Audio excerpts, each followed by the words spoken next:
Hello friends. आज हम पढ़ेंगे प्रिंसिपल ऑफ मूवमेंट्स के बारे में, जो कि आप स्क्रीन के ऊपर देख ही रहे हो। Principle of movements in equilibrium. Equilibrium में प्रिंसिपल ऑफ मूवमेंट्स की डेफिनेशन क्या होती है, उसका क्या फॉर्मूला होता है, वो सारी चीज आपने याद रखनी है। तो हमारे पास सम ऑफ एंटी क्लॉकवाइज मूवमेंट्स हमेशा किसके बराबर होता है? सम ऑफ क्लॉकवाइज मूवमेंट्स के। जो एंटी क्लॉकवाइज कहाँ को लगती थी? हमारी आउटवर्ड लगती थी, ठीक है, और क्लॉकवाइज क्या लगती थी? इनवर्ड लगती थी, ठीक है। तो ये चीजें याद रखनी है आपने। एंटी क्लॉकवाइज हमेशा क्या होती थी? हमारी पॉजिटिव, और क्लॉकवाइज मूवमेंट क्या होती थी? नेगेटिव। और इसको किस तरह से हम एक्सप्रेस कर सकते हैं principle of movements in equilibrium को? तो load multiply by load arm हो गया हमारे पास, और effort multiply by effort arm. तो आप देख सकते हो। तो एक बार मैं फिर से आपको इसको फॉर्मूला को प्रॉपर बता देती हूँ कि किस तरह से आपने इसको यूज करना है। फॉर्मूला को किस तरह से हम एक्सप्रेस कर सकते हैं इस फॉर्मूला को, ठीक है। अब देखो, आप इसको लिख सकते हो आप load multiply by load arm, ठीक है, लोड आर्म, ठीक है, is equal to effort multiply by effort, effort multiply by effort, effort arm, ठीक है। अब देखो यहाँ पे आप, जो लोड है, लोड क्या होता है? जैसे आप आपके हाथ में क्या है? पेंसिल है। आप उसको पकड़ते हो और जब लिखने की कोशिश करते हो तो उसके ऊपर क्या पड़ता है? पेंसिल के ऊपर लोड। और जब आप उसको प्रॉपर चलाने लगते हो, कुछ नाम लिखते हो, तो वो क्या लगता है आपका? उसको लिखने के लिए एफर्ट, उसको बोलते हैं एफर्ट, ठीक है। तो इस तरह से ये जो एक्सप्रेशन है, इसको मैं किस तरह से लिख सकती हूँ? लोड का मतलब एल, लोड को किससे रिप्रेजेंट करते हैं? एल से। और लोड आर्म, अब लोड आर्म क्या बताएगी? देखो, ये लोड आर्म है, मैं बोल देती हूँ ये क्या है? लोड आर्म है। तो इसको कैसे लिखेंगे हम? डिस्टेंस ही बताएगी ना लोड आर्म। तो कैसे लिखेंगे हम? Distance load is equal to, अब देखो एफर्ट है, एफर्ट को किससे रिप्रेजेंट करेंगे? ई से करेंगे, ठीक है, मल्टीप्लाई बाय, अब एफर्ट को भी तो एफर्ट आर में, ये एफर्ट आर में, ठीक है। तो कैसे लिखोगे एफर्ट आर? डी, और हमारे पास हो गया ई, पैरों में लग गया इसके फुट में ई। तो ये एक्सप्रेशन आपको पता होनी चाहिए, ये वाली एक्सप्रेशन की principle of movement in equilibrium की जो ये एक्सप्रेशन है, मेन एक्सप्रेशन। अब मैंने बताना है आपको किस तरह से हम वेरिफिकेशन कर सकते हो, कर सकते हैं प्रिंसिपल ऑफ मूवमेंट्स की, ठीक है। तो इसको मैं थोड़ा कट कर देती हूँ, जैसा कि आप देख ही रहे हो, ठीक है। अब हम करते हैं वेरिफिकेशन, ठीक है।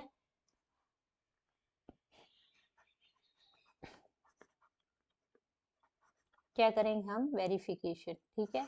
ये verification of principle of movement कर रहे हैं, ठीक है। तो इसमें सबसे पहले हमने क्या लेना है? एक स्प्रिंग लेना है, मीटर रोल लेना है। मीटर रोल कैसा होता है मैं आपको बता देती हूँ। जैसे ये मेरे पास है, एक मीटर रोल है। क्या है ये? मीटर रोल है। अब मीटर रोल में आपको पता ही है, इसको 10 डिवीजन में डिवाइड करते हैं हम, 4 5 6 7 8 9 10। इधर मेरा 1 हो गया, 1 2 3 4 5 6 7 8 9 10। ऐसे ही इधर 2 हो गया, 1 2 3 4 5 6 7 8 9 10। ये मेरा 3 हो गया, ठीक है। अब मैंने मीटर रोल को डिवाइड कर दिया 3 डिविजन्स में, ठीक है। और यहाँ पे आपको दिख ही रहा है, ये जो मीटर रोल है इसको मैंने क्या किया है? बांध दिया है, ठीक है। और नीचे को क्या लगा दिए? इसको मैंने स्प्रिंग लगा दी। क्या लगा दिए? स्प्रिंग, ठीक है। तो एक मैंने इधर लगा दिया स्प्रिंग, ठीक है। ये क्या है? मेरे पास स्प्रिंग है। एक स्प्रिंग मैंने इधर लगा दिया, ठीक है। और इनके साथ क्या कर दिया? वेट बांध दिया। क्या बांध दिया? वेट। मान लो ये वेट बांध दिया मैंने, ये वेट बांध दिया मैंने, ठीक है। अब देखो मेरे पास जो वेट, इसको मैं वेट 1 ले लेती हूँ, और इसको मैं वेट 2 ले लेती हूँ, ठीक है। क्या ले लेते हैं? वेट 1, और इसको क्या ले लिया मैंने? वेट 2, ये वेट 1 है, ये वेट 2 है, ये वेट 1 वेट 2, ठीक है। अब देखो हमेशा जब भी हमारी क्लॉकवाइज डायरेक्शन लगेगी और एंटी क्लॉकवाइज डायरेक्शन लगेगी तो वो याद रखना आपने। देखो ऐसे जो स्प्रिंग है वो कैसे को जाएगा, ऐसे ही जाएगा ना आगे को, टू एंड फ्रो कहाँ को होगा, ये आगे को। और ये वाला स्प्रिंग कहाँ को आएगा, ये वाला स्प्रिंग इधर को आएगा, ठीक है। तो ये कौन सी डायरेक्शन लग रही है हमारी, ये हमारी क्या है, क्लॉकवाइज डायरेक्शन है, और एक हमारी एंटी क्लॉकवाइज डायरेक्शन है, ठीक है। तो इस तरह से बताया गया है आपको कि जो क्लॉकवाइज डायरेक्शन है और एंटी क्लॉकवाइज डायरेक्शन है, उनका जो verification of moment of principle of moments है वो किस तरह से डिफाइन किया गया है। तो देख सकते हो आप स्क्रीन के ऊपर हमारे पास क्या है, हमने क्या कंसीडर किया, पहले तो हमने सस्पेंड किया स्प्रिंग बैलेंस ए बी को, ठीक है, किसके ऊपर, मीटर रोल के ऊपर। अब मैं बोल सकती हूँ उसको ए और बी बोल सकती हूँ ना, ऐसा तो नहीं है कि हाँ आप बोलोगे ए बी मैडम कहाँ से बोल रही है, ये मान लो ए है और ये मान लो बी है, तो मैंने क्या किया, इसको ए और बी से क्या कर दिया, मैंने इसको मीटर रोल को सस्पेंड कर दिया स्प्रिंग के साथ, ठीक है। फिर उसके बाद मैंने इनको क्या किया, इनके साथ वेट स्लॉटेड कर दिए W1 और W2 spring balance A B के ऊपर, ठीक है। तो उसके ऊपर जो मीटर रोल है मेरा वो कहाँ को करेगा, एक साइड को लिफ्ट करेगा, ठीक है। उसमें मैंने अपनी तरफ से वेट सस्पेंड किए थे जो स्प्रिंग बैलेंस ए के ऊपर राइट साइड में, और W1 लिया, और राइट साइड में मैंने क्या लिया, W2 लिया। तो मैं इसको कैसे लिख सकती थी, मैं ऐसे लिख सकती हूँ ना, O A is equal to L1 और O B is equal to L2, ऐसे लिख सकती हूँ, O A is equal to length 1, O B is equal to L2। कोई दिक्कत है इसमें, ठीक है। इस तरह से मैंने बस प्रूव करके बताना है। अब मेरे पास ओ की ओ जो ए ओ पॉइंट है मेरे पास, मान लो बीच में ओ पॉइंट क्या हो, मेरा पाइवोट पॉइंट ए ओ हो गया मेरे पास, ठीक है। अब ओ किसके बराबर आ गया, मेरा वेट 1 के बराबर आएगा, मल्टीप्लाई बाय लेंथ 1 के बराबर आएगा। ऐसे ही O is equal to weight 2 is equal to length 2 के बराबर आ गया, ठीक है। इस तरह से आपने निकालना है इसको। इससे क्या पता लगता है, हमें क्यों करना पड़ा था verification of principle of moment को, यही चीज पता करने के लिए कि जो सम होता है हमेशा anti clockwise moment of force का, वो हमेशा किसके बराबर होता है, sum of clockwise movement of force के बराबर, ठीक है। तो ये चीज आपको पता होनी चाहिए, यही प्रूव करना। अब यहाँ पे आपने देख ही लिया, मैंने एक मीटर रोल लगाया है, मीटर रोल को टाई किया है, स्प्रिंग लगाए, उसमें उनमें वेट लगा दिया, मैंने वेट स्लॉट कर दिया, एक को W1 दे दिया, एक को W2 दे दिया, ठीक है। अगर मैं बोलूँ कि ओ A is equal to length 1 है तो ओ बी किसके बराबर होगा, लेंथ 2 के बराबर होगा। फिर ओ की वैल्यू क्या आ गई हमारे पास, W1 multiply by L1, W2 multiply by L2, ठीक है। इस तरह से हम निकाल सकते हैं। अब हमारे पास क्लॉकवाइज और एंटी क्लॉकवाइज हो गया। देखो W1 is equal to W2, अब क्या हो गया, sum of clockwise, sum of anti clockwise या क्लॉकवाइज, ठीक है, clockwise movement is equal to sum of anti clockwise movement, ऐसे होता है, जो मैंने ऑलरेडी आपको बता दिया है पहले ही, ठीक है। तो इस तरह से आप verification of principle of movement बता देना, सिंपल लैंग्वेज में मैंने आपको बता दिया, ठीक है। अब नेक्स्ट टॉपिक करेंगे हम, जो कि बहुत ही ज्यादा इम्पोर्टेंट है, वो है हमारे पास यूनिफॉर्म सर्कुलर मोशन, जो चैप्टर का नाम है। तो चलो करते हैं यूनिफॉर्म सर्कुलर मोशन के बारे में, इसको मैं रब कर देती हूँ।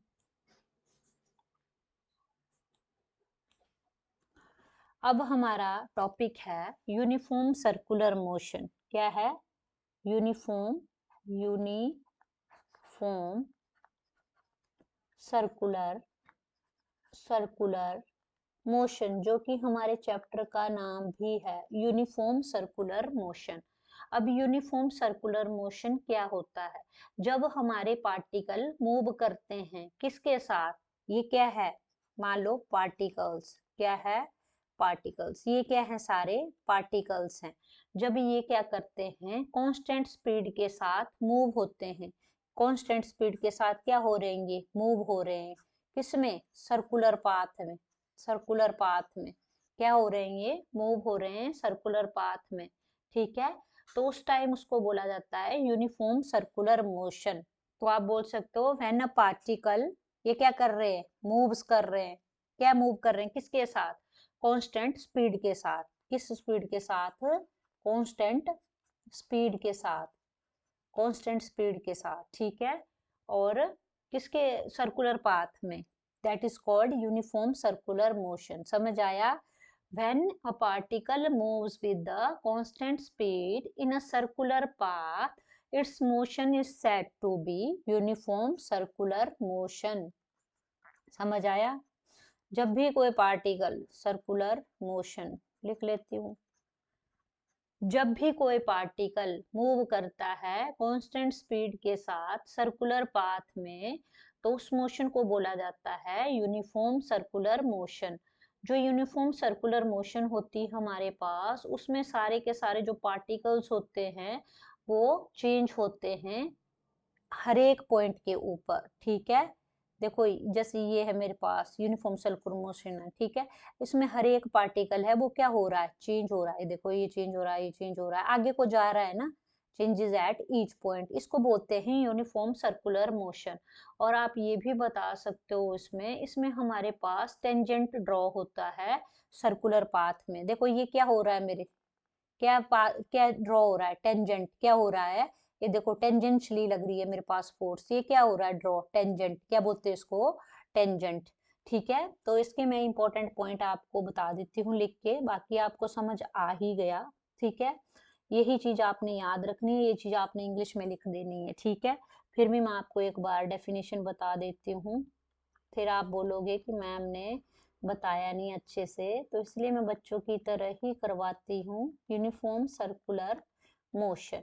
तो सबसे पहले आपने इसकी डेफिनेशन लिखनी होती है। आपने लिखना है when a particles moves, when a particles particles moves with when a particle moves with a constant speed, constant constant speed के साथ जब पार्टिकल क्या करते हैं, मूव करते हैं, ठीक है। In a circular path, in a circular path, in a circular path, it's motion, its motion is said to be, is said to be uniform circular motion, uniform circular motion. समझ आया। ये होगी हमारी definition. आप इसके बारे में और भी लिख सकते हो पॉइंट, जैसे कि हमारे पास है इसके इन सर्कुलर मोशन में क्या होता है, इन सर्कुलर मोशन जो पार्टिकल्स होते हैं, the particles the particles changes at each point, changes at each point के ऊपर क्या होते हैं, वो चेंज होते हैं।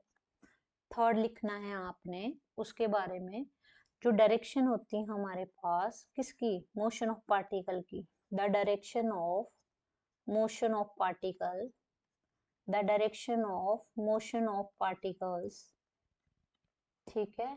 The direction of motion of particles is different, is different, is different at different point. ये कॉन्सेप्ट याद रखने हैं आपने। नेक्स्ट बोल सकते हो आप एट एनी पॉइंट, किसी भी पॉइंट के ऊपर, ठीक है। At any point the direction of motion, जो डायरेक्शन ऑफ मोशन होती है, the direction of motion, the direction of motion, sorry, direction of motion is along the is along the is along the tangent drawn, tangent draw होता है, ठीक है। tangent drawn, tangent drawn at that point of circular path, at that point of, ठीक है, circular circular path, ठीक है। ये सारे के सारे आपने याद रखने, स्क्रीन शॉट ले सकते हो आप, ठीक है। स्क्रीनशॉट लेके भी कर सकते हो इस चीज को। अब मैं इसको एक आपको डायग्राम के थ्रू बता देती हूँ कि आप इसको किस तरह से परफॉर्म कर सकते हो यूनिफॉर्म सर्कुलर मोशन को। यूनिफॉर्म सर्कुलर सर्कुलर ठीक है मोशन, ठीक है, इसको कैसे डायग्रामेटिकली बता सकते हो रिप्रेजेंटेशन। मान लो मेरे पास एक सर्कुलर बॉडी है, ठीक है। अब यहाँ पे आप इस चीज को बोल सकते हो कि कोई पार्टिकल है मेरे पास, वो मूव करता है कांस्टेंट स्पीड के साथ। ये क्या है, मेरी पार्टिकल क्या कर रहा है, मेरा कांस्टेंट स्पीड के साथ क्या हो रहा है, मूव कर रहा है कांस्टेंट स्पीड के साथ और कांस्टेंट वेलोसिटी के साथ, ठीक है। मेरे पास क्या है, एक ये जो मेरे पास ये भी पॉइंट आ गया मेरे पास, ठीक है। और ये मेरे पास क्या है, वेलोसिटी, क्या है, वेलोसिटी, ठीक है। एक वेलोसिटी कहाँ को लगाई, नीचे को लगाई, एक कहाँ को लगाई, ऊपर को लगी, ठीक है। और ये जो मेरे पास है ये आउटवर्ड रोटेशन है, क्या है, आउटवर्ड रोटेशन लगी मेरे पास, यहाँ पे मैंने ऑलरेडी आपको बता दिया, ठीक है। तो ये क्या है मेरे पास, ये मेरे पास क्या है, बी है। और मेरे पास ये वेलोसिटी है, ये भी वेलोसिटी है, ये वेलोसिटी लगी नीचे को, इस साइड को लगी, सारे बता दिया। तो सारे सारे कहाँ लगी, वेलोसिटी लगी पार्टिकल्स के ऊपर, दैट इज कॉल्ड हमारे पास यूनिफॉर्म सर्कुलर मोशन। ये भी दे सकते हो आप एग्जांपल।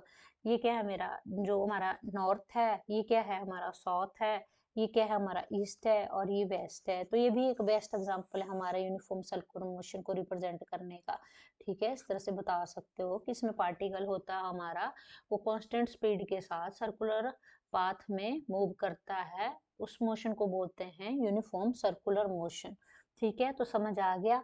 अब नेक्स्ट इंपॉर्टेंट टॉपिक है, बहुत ही ज्यादा इंपॉर्टेंट टॉपिक है एग्जामिनेशन पॉइंट ऑफ व्यू से, ध्यान से देखना। सेंट्रीपिटल फोर्स क्या बोलते हैं, सेंट्री, सेंटर में जो लगती है, सेंट्रीपिटल, पीटल, सेंट्रीपिटल फोर्स, कौन सी फोर्स है ये, सेंट्रीपिटल फोर्स, क्या बोलते हैं इसको, सेंट्रीपिटल फोर्स। अब देखो जैसे मेरे पास एक सर्कल लगाया मैंने, ठीक है, एक सर्कल बनाया, ठीक है।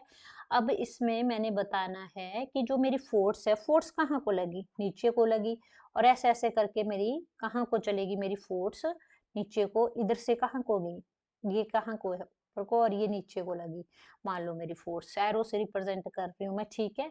अब देखो मेरे पास इधर, मैं इधर से भी फोर्स आई था, इधर से भी फोर्स आई था, इधर से भी फोर्स आई था, सारी जगह से फोर्स आई, ठीक है। इधर से भी फोर्स आई था, फर्स्ट सेकंड थर्ड फोर्थ, चार फोर्सेस आई, ठीक है। अब आपने बताना है कहाँ पे होगी सेंट्रीपिटल फोर्स, ऑब्वियस सी बात है सेंटर के ऊपर लगती है, that is called centripetal force. तो आप बना सकते हो इसको ऐसे, डायग्रामेटिकली बता सकते हो एग्जामिनर को कि ये क्या है, सेंट्रीपिटल फोर्स है, ठीक है। अब मान लो मैंने इधर ले लिया ए, इसको ले लिया मैंने ए, इधर ले लिया सी, और ये क्या है मेरे पास सारी की सारी, ये ले लिया मैंने बी, और ये ले लिया सॉरी डी, ठीक है। अब ये क्या है, फोर्स है, एफ एफ कर दो, फोर्स फोर्स फोर्स, बीच में लगी, ये क्या है, सेंट्रीपिटल फोर्स। अब सेंट्रीपिटल फोर्स क्या होती है हमारे पास, सेंट्रीपिटल फोर्स एक ऐसी फोर्स होती है जो कि बॉडी के ऊपर एक्ट कर रही है सर्कुलर पाथ में, toward the centre of circular path, देख सकते हो, यही है ना। Centripetal force is the force acting on a body moving in circular path in a direction toward the center of circular path। तो लिख लेती हूँ मैं डायग्रामेटिकली, अब डायग्राम बनाई तो इसके बारे में लिख देती हूँ, इसकी डेफिनेशन जो दिख रही है मेरे को डायग्राम में। सेंट्रीपिटल फोर्स क्या है, centripetal force is the force, एक फोर्स है ना, फोर्स ही है ना सेंट्रीपिटल फोर्स, तो ऐसे लिख सकते हो, centripetal force is the force acting on the body. अब बॉडी के ऊपर एक्ट हुई है, सर्कल है, क्या है मेरी एक बॉडी है, एक्टिंग ऑन अ बॉडी, किसके ऊपर एक्ट हुई है, बॉडी के ऊपर, ठीक है। Acting on a body moving in a, कैसे मूव कर रही है वो, सर्कुलर पाथ में कर रही है ना ये, moving in the circular path, किस में मूव कर रही है, सर्कुलर पाथ में, ठीक है। किसकी डायरेक्शन में, in a direction, in a direction, किस डायरेक्शन में, in a direction toward the centre, towards the centre, towards the center of circular path, center of circular path, circular path, ठीक है, full stop. देखो अब diagram से पता लग गया होगा आपको, सेंट्रीपिटल फोर्स वो फोर्स होती है जो कि कहाँ पे लगती है, बॉडी के ऊपर लगती है। ये सारी क्या है, मेरी बॉडी है, क्या है, बॉडी है, जो कि सर्कुलर पाथ में क्या कर रही है, सर्कुलर पाथ में, देखो सर्कल में घूम रही है, देखो देखो घूम रही है ना, घूम रही है ना, ये देखो सर्कुलर पाथ में घूम रही है, ठीक है। किसकी डायरेक्शन में, सेंटर में, सेंटर ऑफ सर्कुलर पाथ, ये देखो सेंटर में, centre of circular path, that is called centripetal force. समझ आ गया आपको, ये चीज याद रखनी है आपने कि सेंट्रीपिटल फोर्स किसको बोलते हैं। अब एक एग्जांपल दे देते हैं हम सेंट्रीपिटल फोर्स का, ठीक है। अब मैं इसको रब कर देती हूँ, आपको एक एग्जांपल बता देती हूँ इसका कि एग्जांपल क्या होता है इसका।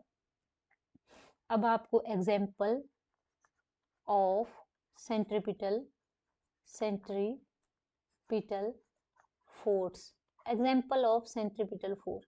अब सेंट्रीपिटल फोर्स का एग्जाम्पल देना तो जरूरी है। देखो आपने सुना होगा एटम, एटम क्या होते हैं, smallest particle of the substance, ठीक है। और इलेक्ट्रॉन, इलेक्ट्रॉन क्या होते हैं, पॉजिटिवली चार्ज, पता ही होगा आपने केमिस्ट्री में पढ़ा होगा। जब एटम और इलेक्ट्रॉन कहाँ मूव करते हैं, न्यूक्लियस में ही मूव करते हैं ना, moves around the nucleus, moves around the nucleus.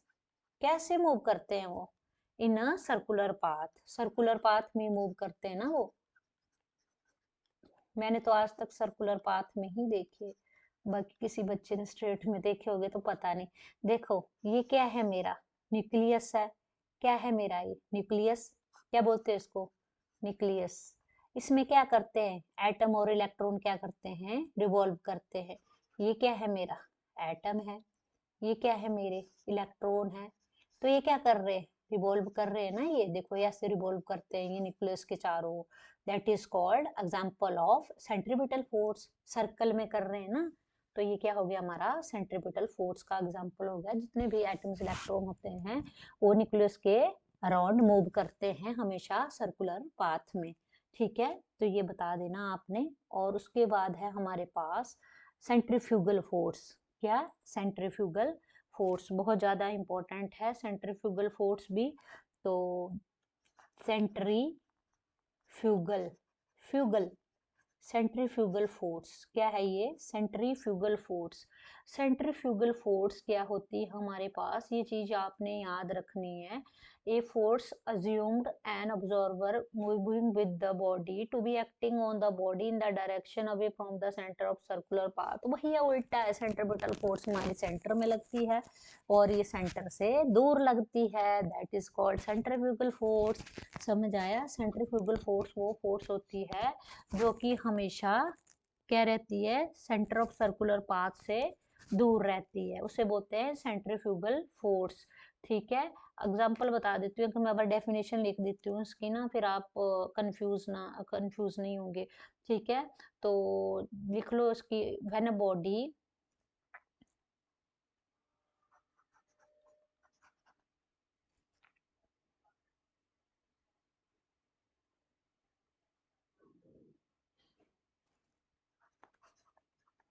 When a body is acting, when a body is acting in the, absorber feel करता है उसको, एब्जॉर्बर महसूस करता है उसको, देखता है कि हाँ वो तो लग नहीं रही है बॉडी के ऊपर सेंटर में। तो उसी तरह से मैंने ये लाइन बोली थी आपको स्टार्टिंग में ना, तो आप ऐसे लिख सकते हो, when a body is acting in the,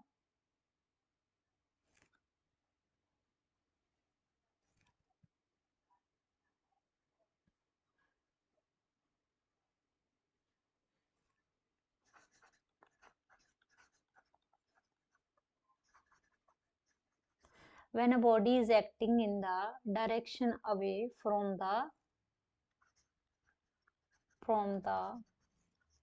center of the circular path, center of the circular path, circular path।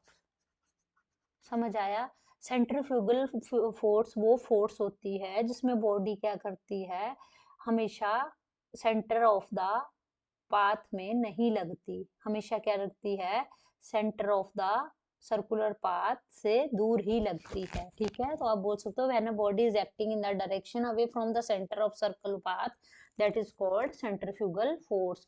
Centrifugal force हमारी हमेशा अपोजिट डायरेक्शन में लगती है, सेंट्रीफ्यूगल के अपोजिट डायरेक्शन में। इसमें हमारे पास मैग्नीट्यूड सेम होता है बट डायरेक्शन क्या होती है हमारी, अपोजिट होती है। ये चीज याद रखना। इसको फिक्सियस फोर्स भी बोला जाता है। It is also known as it is also known as it is also known as fictitious force. Fictitious force, sorry fictitious friction होता है हमारे पास, फिक्सियस फ्रिक्शन या फिक्सियस फोर्स भी बोल देते हैं इसको, ठीक है। It is also known as fictitious force, ठीक है। सेंट्रीफ्यूगल फोर्स हमेशा हमारी अपोजिट डायरेक्शन में लगती है। अपोजिट मतलब सेंट्रीपिटल के अपोजिट होती है हमेशा। इसमें जो मैग्नीट्यूड होता है हमारा वो सेम होता है बट इसमें क्या होती है हमारी डायरेक्शन अपोजिट। देख लो ये डिफरेंस है। इसमें मैग्नीट्यूड क्या होता है हमारा, सेम होती है। क्या होता है, magnitude is same but applied opposite, but applied opposite to the centripetal force. Centripetal force के अपोजिट अप्लाई होती है। मतलब जो सेंट्रीपिटल फोर्स है वो सेंटर में लगती है और ये सेंटर में नहीं लगती, सेंटर से दूर लगती है। मतलब अपोजिट करना है। अगर ये सेंटर पे लग रही है सेंट्रीपिटल फोर्स तो सेंट्रीफ्यूगल कहाँ लगेगी, सेंटर से दूर, ठीक है, away from the centre.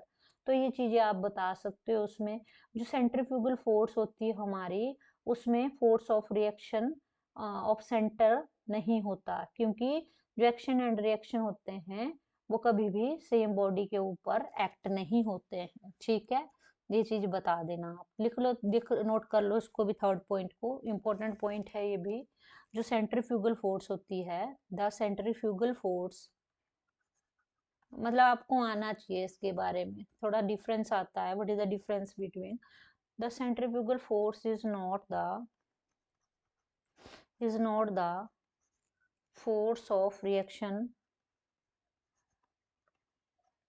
force of reaction of the center force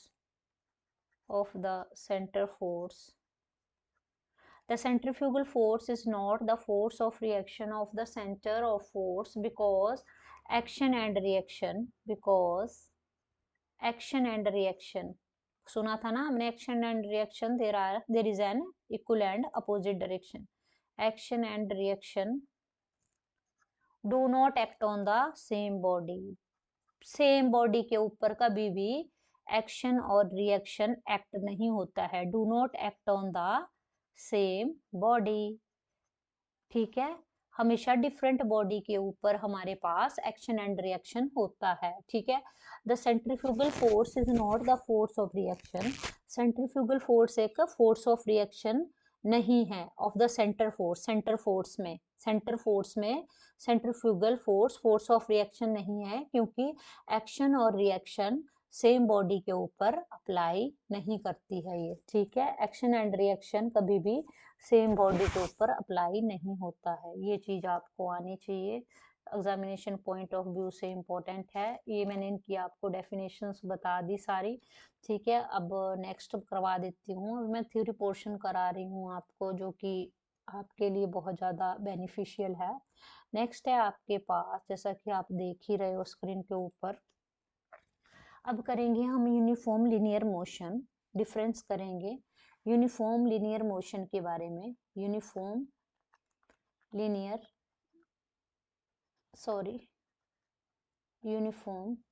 linear काट देते हो इसको, रब कर देते हो थोड़ा, ठीक है, लिख लेते हैं अच्छे से।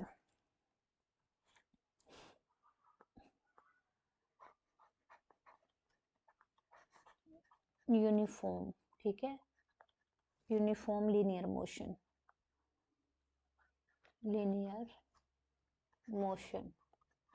ऑलरेडी मैंने बता दिया आपको यूनिफॉर्म लीनियर मोशन क्या होती है। इसी तरह से हमारे पास यूनिफॉर्म सर्कुलर मोशन है, ठीक है। यूनिफॉर्म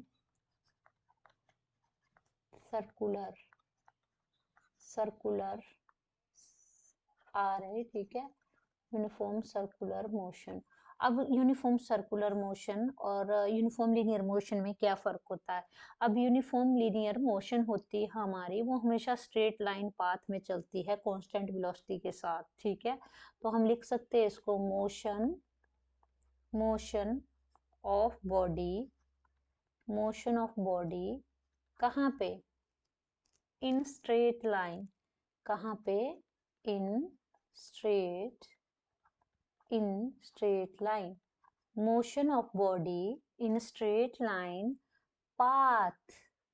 किस में चलती है वो? स्ट्रेट लाइन पाथ में, विद कांस्टेंट किसके साथ? वेलोसिटी के साथ।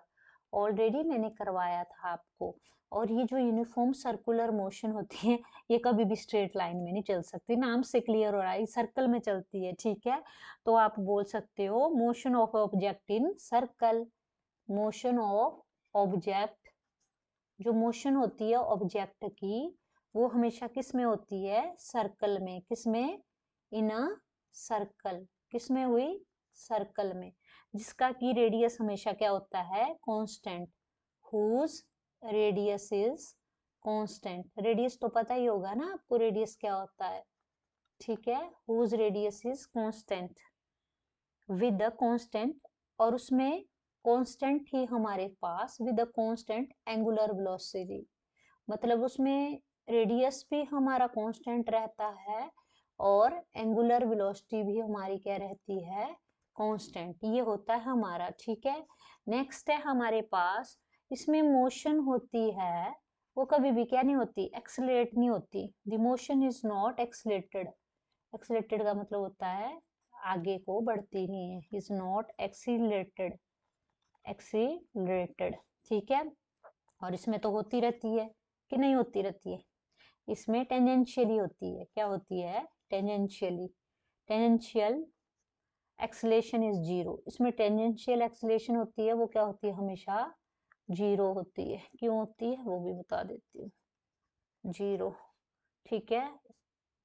इसलिए होती है क्योंकि इसमें एंगुलर वेलोसिटी को कांस्टेंट रखने के लिए, अगर angular velocity constant, so the angular velocity is constant. एक बार मैं बता देती हूँ आपको किस लिए होती है किस लिए नहीं, लिख लेती हूँ अभी।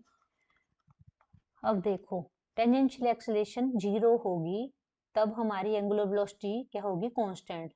अगर हमारी टेंजेंशियल एक्सेलेरेशन जीरो नहीं होगी तो एंगुलर वेलोसिटी हमारी कभी भी कांस्टेंट नहीं होती। तो फिर ये लॉ फेल हो जाता है, ये डेफिनेशन फेल हो जाती।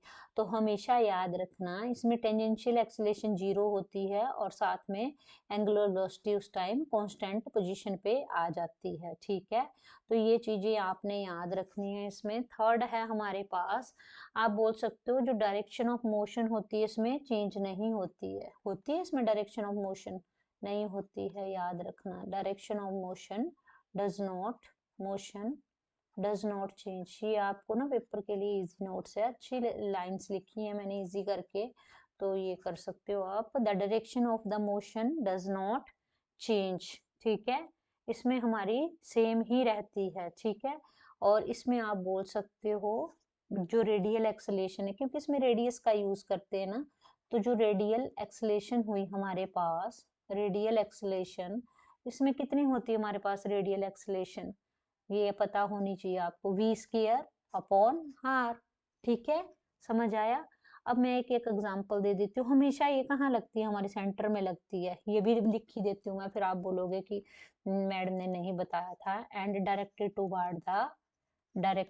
टुवार्ड द, कहाँ लगती है? डायरेक्टेड डायरेक्टेड का मतलब सीधी जाके, टुवार्ड द सेंटर, सेंटर में लगती है सीधी जाके, ठीक है? ये है हमारे पास। अब है नेक्स्ट हमारे पास, जो कि आप देख ही सकते हो, फोर्थ है हमारे पास। एग्जांपल दे दो फोर्थ में। अब हमारे पास यूनिफॉर्म लीनियर मोशन का एग्जांपल क्या है? जो कार है, एक कार कहाँ चलती है? वो कार कहाँ चलती है? आसमान में कि रोड के ऊपर? A car running on the road, road के ऊपर। तो ये किसका एग्जांपल है? ये इसका एग्जांपल है हमारा यूनिफॉर्म लीनियर मोशन का। और इसका एग्जांपल क्या दे सकते हो आप? इसका एग्जांपल दे सकते हो आप जो मोशन ऑफ अर्थ है, जो अर्थ की जो मोशन है around the sun, motion of earth around the sun, sun के चारों ओर, ठीक है, motion of earth around the sun.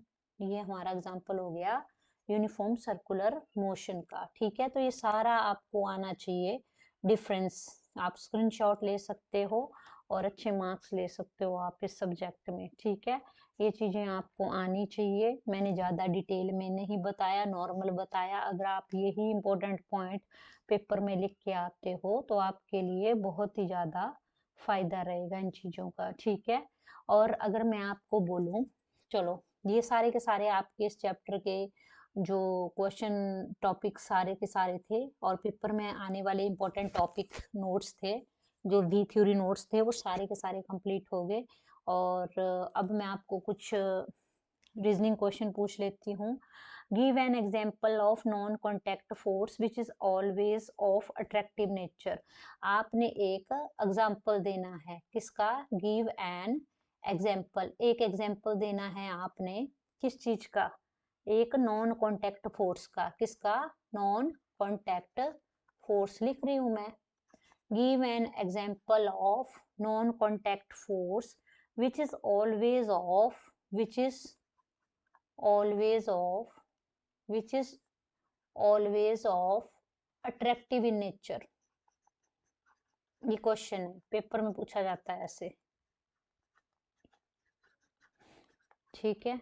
ये है आपका question. Give an example of non contact forces which is always of attractive in nature.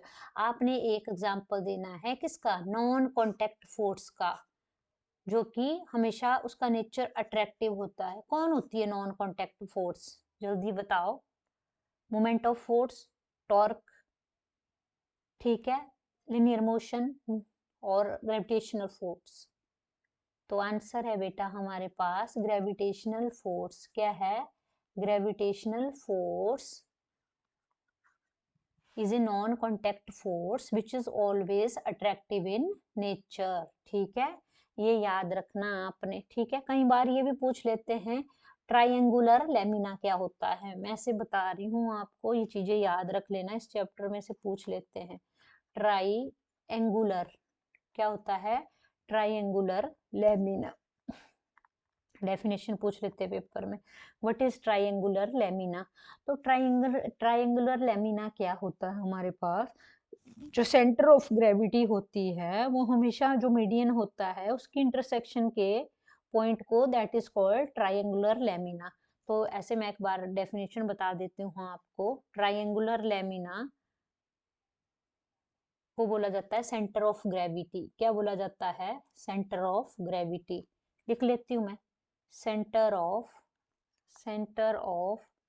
Gravity, centre of gravity, center of gravity is located at the, is located, is located at the intersection, intersection of its medians, of its medians। देखो कितनी अच्छी definition है। समझ नहीं आया? मान लो ये मेरे पास है एक ट्राइंगल, ठीक है। ये क्या है? मेरा मीडियन। अब ये कहाँ पे लगी? सेंटर ऑफ, कहाँ पे लगी? ये सेंटर में लगी, तो ये क्या हुई? Centre of gravity. इंटरसेक्शन कहाँ हुई? ये इसकी इंटरसेक्शन कहाँ हुई? मीडियन ए है, ये बी है, ये सी है। अब सेंटर ऑफ ग्रेविटी कहाँ लगी? यहाँ लगी। ये क्या बन गई? हमारी सेंटर ऑफ ग्रेविटी है, ठीक है।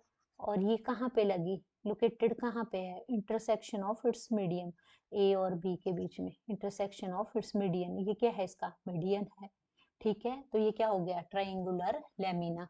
ट्राइंगुलर लेमिना एक सेंटर ऑफ ग्रेविटी होती है, सेंटर ऑफ ग्रेविटी होती है जो कि कहाँ लगती है? मीडियन के इंटरसेक्शन में। जैसा कि मैंने बोला एक ट्राइंगल ले लो, ए बी सी ले दो, सेंटर पॉइंट ले लो, ए बी के बीच में क्या आ गया? हमारा सेंटर पॉइंट आ गया, सेंटर ऑफ ग्रेविटी होगी। और कहाँ पे लगी हमारे पास? इंटरसेक्शन कहाँ पे हुई? ए और बी के पॉइंट में, intersection of its median, that is called triangular lamina. ऐसे ही हमारे पास एक होता है सर्कुलर लेमिना। क्या होता है? सर्कुलर लेमिना, बता देती हूँ आपको। सर्कुलर लेमिना, अब सर्कुलर लेमिना क्या होता है हमारे पास, ये भी सेंटर ऑफ ग्रेविटी होता है, बट ये सेंटर ऑफ सर्कुलर लेमिना के अंदर ही लगता है। ये है सर्कुलर लेमिना, तो ये कहाँ लगा, सेंटर ऑफ सर्कुलर लेमिना कहाँ लगा है, सर्कुलर लेमिना के सेंटर में। जो सेंटर में लग जाता है वो सेंटर ऑफ सर्कुलर लेमिना हो गया। अगर सर्कुलर लेमिना के फॉर्म में पूछा आपसे तो आपने बोल देना है centre of gravity is in the centre of मतलब सेंटर ऑफ ग्रेविटी चीज तो होनी है, ग्रेविटी कहाँ सेंटर में लगी, centre of gravity is the centre of lamina, is the centre of lamina, centre of gravity is the centre of circular lamina are called circular lamina. समझ आया, ऐसे पूछ लेते हैं पेपरों में चीजें, ठीक है। तो ये सारी की सारी चीजें आपको आनी चाहिए, और इससे ज्यादा इम्पोर्टेंट और भी है, बहुत न्यूमेरिकल आते हैं आपको पेपर में। तो कौन कौन से न्यूमेरिकल आते हैं आपको पेपर में वो भी आपने कंप्लीट करने हैं। जैसे मैं आपको एक एग्जांपल बता देती हूँ, एक न्यूमेरिकल का एग्जांपल करके, और फिर आपने खुद ही करने सारे न्यूमेरिकल, ठीक है। तो ये एग्जांपल करा देती हूँ मैं आपको, सिंपल सा एग्जांपल कराऊंगी मैं, ज़्यादा बड़ा एग्जांपल नहीं कराऊंगी आपको, ठीक है। तो जैसे कि एक क्वेश्चन लिख लेती हूँ मैं आपको स्क्रीन के ऊपर। एग्जांपल न्यूमेरिकल आते हैं आपके, वही आते हैं जो इस तरह के, इस चैप्टर में से एक टाइप के न्यूमेरिकल आते हैं आपको, जो मैं आपके सामने अभी लिख ही लेती हूँ, ठीक है। इस तरह से न्यूमेरिकल आएगा आपको, अ यूनिफॉर्म, कौन सा था वो, यूनिफॉर्म हाफ मीटर करके था, कोई बात नहीं, याद है मुझे। ये यूनिफॉर्म हाफ मीटर रूल, ठीक है, balances horizontally, balances balances horizontally, balances horizontally on a knife edge, on a knife edge, knife edge के ऊपर, ठीक है, at 29 centimetre, at 29 centimetre, mark when a weight of, ऐसा है, देखो मुझे तो न्यूमेरिकल भी याद हो गए हैं सारे के सारे, जितनी हम प्रैक्टिस करते हैं उसके हिसाब से हमें खुद ही चीजें लर्न हो जाती है, ऐसा नहीं है कि हाँ नहीं होती। जैसे टाइम टाइम के साथ जितना एक्सपीरियंस होगा आपको, आप बिना बुक यूज किए हुए हर एक चीज करवा सकते हो। तो देखो ये हो गया आपका। अब इसमें पूछा गया है आपको कि आप ड्रॉ करो, इसमें एक diagram of the arrangement, draw a diagram of the arrangement, एक डायग्राम बनानी है आपने इस न्यूमेरिकल को देख के, draw a diagram of the arrangement, जिसमें सारी अरेंजमेंट बतानी है आपने। सेकंड है what is the weight of the half metre rule, what is the, और वेट निकालना है आपने, what is the weight of half metre rule, ठीक है, weight of the half metre rule. अब देखो क्वेश्चन क्या है, आपके पास एक यूनिफॉर्म हाफ मीटर रूल है जिसको कि बैलेंस किया गया है horizontally on a knife edge, at knife edge कहाँ पे, 29 सेंटीमीटर मार्क किया है, वेट उसका 20 जीएफ है। ऑलरेडी मैंने आपको यूनिट्स कराई थी, सीजीएस यूनिट, और उसमें जीएफ 20 ग्राफ जीएफ है, suspended from one and, one and से उसको सस्पेंड किया गया है। तो सबसे पहले आपने एक डायग्राम बनानी है। तो इसकी डायग्राम कैसे बनेगी, तो फर्स्ट का बता रही हूँ मैं आपको। सबसे पहले मुझे क्या बोला है, मैंने ले लिया ए और ले लिया मैंने एक बी, मान लो पॉइंट, ठीक है। अब क्या बोला गया है मुझे, मुझे बोला गया है इसमें आपने क्या करना है, सस्पेंड करना है 20 ग्राम, देख लेते हैं, ये देखो 20 gram F is suspended from, one end के ऊपर मैंने सस्पेंड कर देना है, तो मैं बी के ऊपर कर देती हूँ सस्पेंड, ठीक है, कोई दिक्कत, एक एंड के ऊपर। ये हो गया मेरा 20, जो मुझे बोला है क्वेश्चन के ऊपर वही कर रही हूँ मैं। और इसका कितना बोला है मेरे को, 50 सेंटीमीटर। अब 50 सेंटीमीटर को आप क्या करो, इसका हाफ कर दो, कितना है आपके पास, 25 सेंटीमीटर, ठीक है। अब आपके पास है फलक्रम, फलक्रम है आपके पास, मान लो इधर है, ठीक है। तो अब आपने इसको डिवाइड करना है। आपके पास इधर क्या है, 0 सेंटीमीटर है। अब आपके पास 25 सेंटीमीटर दिया है, अब 29 सेंटीमीटर है। अब 29 सेंटीमीटर को कैसे एडजस्ट करना है, आपने किस तरह से करना है इसको। तो आप इधर जैसे आपका 25 कहाँ जैसे आएगा, अब 0 इधर है, 25 इधर है, इधर 50 है, तो कहाँ जैसे आएगा, 29 इधर ही आएगा ना आपका 29 सेंटीमीटर, राइट। 26, 27, 28, 29 इधर जैसे ही आया ना, तो 29 सेंटीमीटर के पास आ गया आपका 29 सेंटीमीटर। अब आपने इसको क्या करना है, जो 25 सेंटीमीटर के बीच में जो आपका डिस्टेंस है, कहाँ से कहाँ तक लेके, 25 से लेके आपका ये है, देखो 20 और 25, तो कितना आया आपके पास, इधर इधर आ गया 4 सेंटीमीटर।